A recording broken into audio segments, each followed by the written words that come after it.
कटिहार में भारत के पहले शिक्षा मंत्री मौलाना अबुल कलाम आजाद की जयंती धूमधाम के साथ मनाई गई।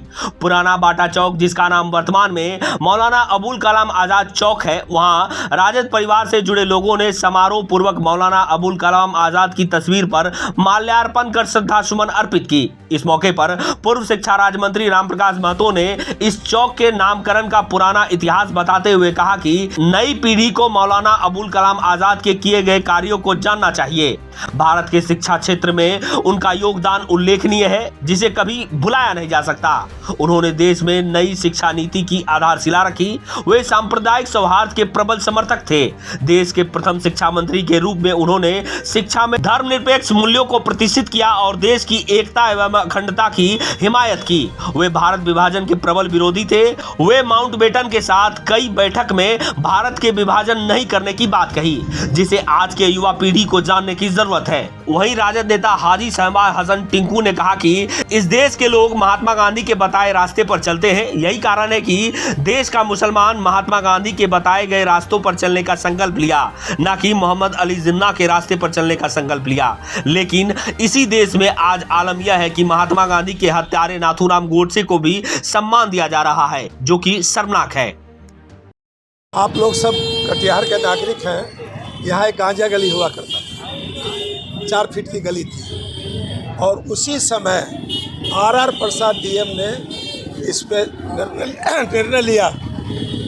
वक्फ बोर्ड 998 से को बुलाया, एकदम दंडाधिकारी मजिस्ट्रेट की तरह से, और रेलवे को कहा कि आप इसको सड़क बनाइए, सीधा कीजिए स्टेशन से, और वक्फ बोर्ड को जितनी ज़मीन लैंड फॉर लैंड, जितनी ज़मीन वक्फ बोर्ड की जाएगी उसको उसके बदले रेलवे अपना ज़मीन देगी, और तोड़ने के लिए डिसमेंटल करने के लिए भी दिया। और उसके बाद मैं उस समय मंत्री था, तस्लीम साहब मंत्री थे, कैबिनेट मिनिस्टर।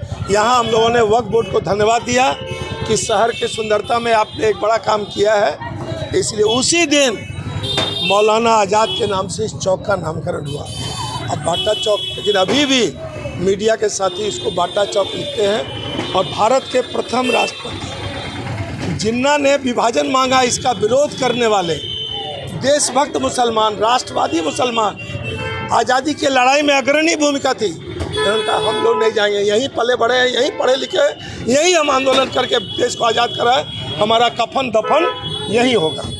तमाम प्रशासन, नगर निगम प्रशासन, जिला प्रशासन और प्रेस के लोगों से अपील करना चाहते हैं, इस महामानव का नाम लेने से आपको आज़ादी की लड़ाई का वो क्षण याद आता है, विभाजन का वो क्षण याद आता है जब सब लोग जा रहे थे। इन्होंने कहा कि नहीं जाना है, हमारा इसी मिट्टी में कफन दफन होगा। इस चौक पर राजद के साथियों के साथ और अन्य जो लोग हैं उनके साथियों के साथ इनकी जयंती मना रहे हैं। और उस जयंती में, उस जयंती के माध्यम से हम एक संदेश देना चाहते हैं कि देश 143 करोड़ का देश है। सभी हिंदू, मुसलमान, सिख, ईसाई, बौद्ध, जैन, तमाम लोगों का ये देश है। और अपने पुरखों, पूर्वजों, बुजुर्गों, जिसने देश के लिए अपने आप को कुर्बान कर दिया, उसकी कुर्बानी को याद रखिए। तभी आने वाली पीढ़ी, नौजवान मित्रों को नहीं मालूम है कि मौलाना आज़ाद कौन है, नौजवान मित्रों को नहीं मालूम है कि डॉक्टर लोकनायक जयप्रकाश नारायण कौन है, कर्पूरी ठाकुर कौन है, अम्बेडकर कौन है, नेहरू कौन है, राजेंद्र प्रसाद कौन है। 143 करोड़ लोग, हम लोग सर्वधर्म समभाव के साथ प्रेम भाईचारा से पहले भी रहे हैं और आगे भी रहेंगे। भारत के प्रथम शिक्षा मंत्री के यौम पैदाइश पे पूरे देशवासियों को आपके माध्यम से दिली मुबारकबाद पेश करता हूँ। बात हकीकत ये है कि जिन्होंने मुल्क के आज़ादी के लिए लड़ाई लड़ी, आज उनके औलादों को जलील किया जा रहा है। हम लोगों ने जिन्ना को ठुकराया है और गांधी, सरदार वल्लभ भाई पटेल, मौलाना आज़ाद को अपनाया है। वो लोग जिन्होंने गांधी जी की हत्या की, आज वो गॉडसे का नाम को लोग रोशन करना चाहते हैं। ये देशभक्ति नहीं, देशद्रोही है।